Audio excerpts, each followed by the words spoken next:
Willandia Chaves. She got her undergraduate degree at the Federal University of Acre in 2000, and then came not shortly thereafter to the University of Florida, where she got her master's in the SNRE program, the Interdisciplinary Ecology program, in 2009, and a PhD in 2016. Her advisor was Katie Sieving in wildlife ecology and conservation, and her dissertation was titled Wildlife Trade, Hunting, and Game Consumption in the Amazon. She's now on a very prestigious postdoc working with David Wilco in Princeton University, kind of continuing the work that she's done in the Amazon that you read about, and she's studying the impact of trade on turtles in the Brazilian Amazon. As you know, she works at kind of that interface between wildlife ecology and the human dimensions of wildlife conservation, and she applies these kind of innovative new tools to try to find solutions to some of the issues that we're dealing with. And besides achieving this great postdoc position at Princeton, she's also received numerous awards and grants, including the Dexter Fellowship in Tropical Conservation Biology, the Grinter Fellowship, and research grants from TCD, the U.S. Fish and Wildlife Service, Conservation Leadership Program, and also equipment grant from Ideal Wild. And it looks like we're all set up. And you're on mute, so once you're off mute, there we go. Okay. Perfect. Great. Thank you very much for the introduction. It's a pleasure to be part of this class. Thank you for the invitation. Yeah, so when I came to UF, I started as a wildlife ecologist, and then slowly transitioned more to the human dimensions of wildlife ecology and conservation. And the environment at UF really helped me to do that. And I had a great mentor, both Katie Sieving for my PhD, and also Martha Monroe, that helped me with more behavioral and social side of the issues. And now I am doing research on consumption of wildlife in urban areas in the state of Amazonas, and looking at animal protein consumption in general. But for this presentation, I will focus on freshwater turtles, because this is actually the main focus of my research currently in the state of Amazonas. Let me just... So, is that working? Is it? Yes. Yeah. Okay, great. So, turtles, we decided to focus on turtles because of what we found during my PhD, that people change behavior regarding mammals and birds, but not turtles. So I was interested in knowing more about that issue. And turtles are among the most threatened group of vertebrates. And more than 40% of turtles and tortoises are considered threatened. Although commercial hunting in Brazil is illegal, we know that is common throughout the Brazilian Amazon, and a lot of people both hunt and consume, and a lot of people buy it to consume.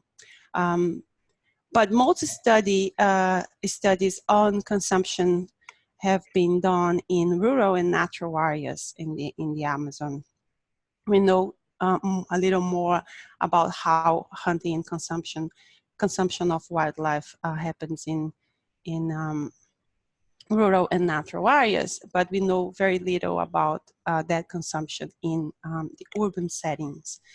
And one of the concerns is that most people live in cities these days, and in the state of Amazonas, which has a lot of forest, but around 80% of the population live in the towns or the big city of Manaus, and we don't know very much about their consumption, their demand for wildlife. So we would like to know a little more about how much demand for wildlife there is, and we are focusing on turtle, and we are also asking about other species. Given that we're talking about turtles, is the group most consumed freshwater turtles. It's all belonging to the same family of turtles. People also consume the terrestrial ones. There are 2 species, but I haven't put it here, but they are also vulnerable. One of them is considered vulnerable. And for these species, 4 of them are considered vulnerable too. So the state of Amazonas, where I'm doing the work, is the biggest state in Brazil, and it has over 1.5 million square kilometers. It has around, it has 62 towns, including the big city of Manaus. Can you see my mouse here? Are you seeing the mouse? Yeah. So this is the city of Manaus, and it has over 2 million people, which is more than half of the population of the state. The other half is spread throughout the state. And then for this study, we selected towns randomly with along 3 rivers. The Negro River, the Amazon River, and the Purus River account for distance from the city of Manaus. And just to give you an idea, this is how a small town looks like. And this is how part of the city of Manaus looks like. So what we want to do for this part of the project is to compare consumption in these small towns with consumption in Manaus. So we have 10 small towns in Manaus, and we wanted to see how consumption is, like in prevalence in one place versus the other. And what's driving that consumption. And we think that access to turtle is gonna be much higher in these small towns, and people are gonna have a much higher consumption in these small towns because they are closer to protected areas, they are closer to rural areas, as opposed to people in Manaus who don't have access as easily to turtles. Other factors that we are looking at is where did people come from? Were they born in the city of Manaus? Were they born in small towns in the Amazonas state, or were they born elsewhere in the country?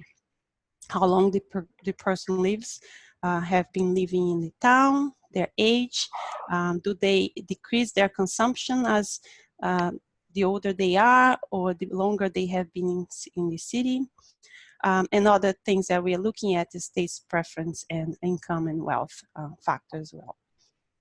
And the other thing is we want to know what is the magnitude of the consumption. We are talking about here tens of thousands of turtles per year or hundreds of thousands of turtles per year, and how the price and species consumed differ across the state.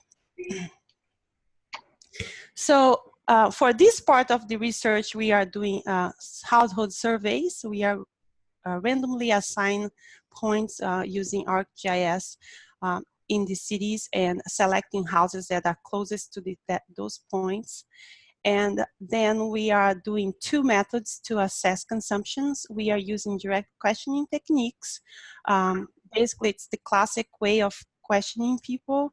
Do you eat turtles? And how many turtles did you eat in the last 30 days, for example? Because it's an illegal behavior, people are less likely to answer honestly. So we are using one method of the indirect questioning techniques.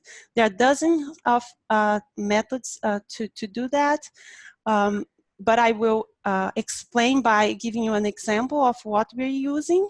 So for this research, we are using what's called the unrelated question design. And for this, we using the design that already exists, but we developed our own tool to do it. So we have a bag and 6 pieces of domino, and 2 pieces have 1 dot on it, and 4 pieces have 2 dots on it. And then we put that in the bag and give to the participant, ask them to shake and take 1 piece. And then we say, well, if you got a domino with one piece, then everything I ask you is going to be about a corn-based meal, pamonha. If you get the two-dot domino, then everything I ask you is going to be about turtles. Do not tell me which one. I don't need to know. You just need to answer the questions honestly. And so once we do that, we ask a series of questions, including, do you eat this type of food in your house, or how often do you eat? Some studies have shown that because we protect the answer of people, they are more likely to answer honestly.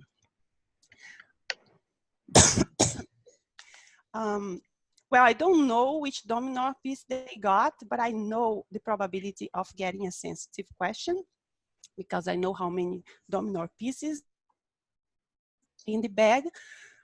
And I am assessing consumption of pamonha separately. So I have that information as well. And with that, I can estimate the amount they are consuming. So, Willa, can you talk just a little bit louder after you get yourself a drink? Yeah, your volume just went down for some reason. Is that better? Sorry. Yeah. So right now we are working on the analysis for this part of the work.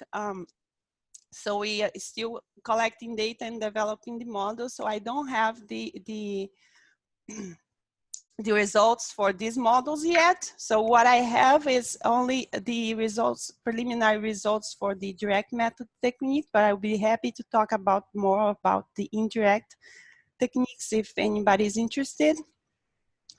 But for the preliminary results, based only on direct questioning, we have 340 interviews so far, and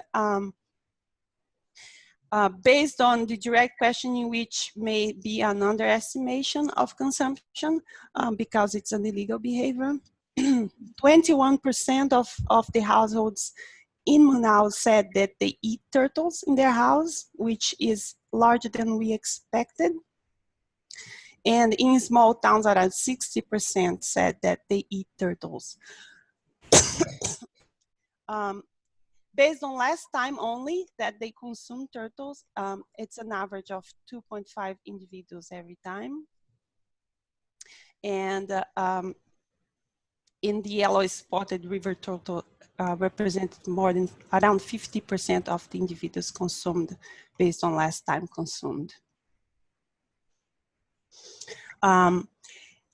In the preliminary results for negative binomial regression, looking at the frequency of consumption, as we expected, people who live in the city of Manaus eat turtle less frequently than the people who live in small town, and that was not surprising. But the origin also has an influence on consumption. So the people who were born, the baseline here are people from other states of the country, other regions like Rio, São Paulo. Compared that to people in Manaus, there is no difference for people who were born in Manaus and people who were born in other regions of the country. But people who were born in small towns tend to eat much more frequently turtles, and which we also expected there. One thing that we haven't seen here, there's no association, at least with the preliminary data, with years living in town. So people who live for a few years and people who live for many years, there's no difference in frequency of consumption. Taste preference for turtle is associated with consumption, positively associated with consumption, and income is also positively associated with consumption. So we are in the middle of the research. I just came back from the field and we're doing some finishing the models for the indirect questioning techniques. We have many different combinations of sensitive and non-sensitive items, and I showed just one, which is turtle and pamonha with the cornmeal dish. We have like 4 or 5 other combinations to test different ways of asking and how sensitive the questions are. So this is a big part of the project, to try to see where and in which context this kind of method works best. And then we are gonna review our questionnaires now to go back to the field in November and continue doing surveys for a few more months to be able to do those analyses and get to these results, the final results.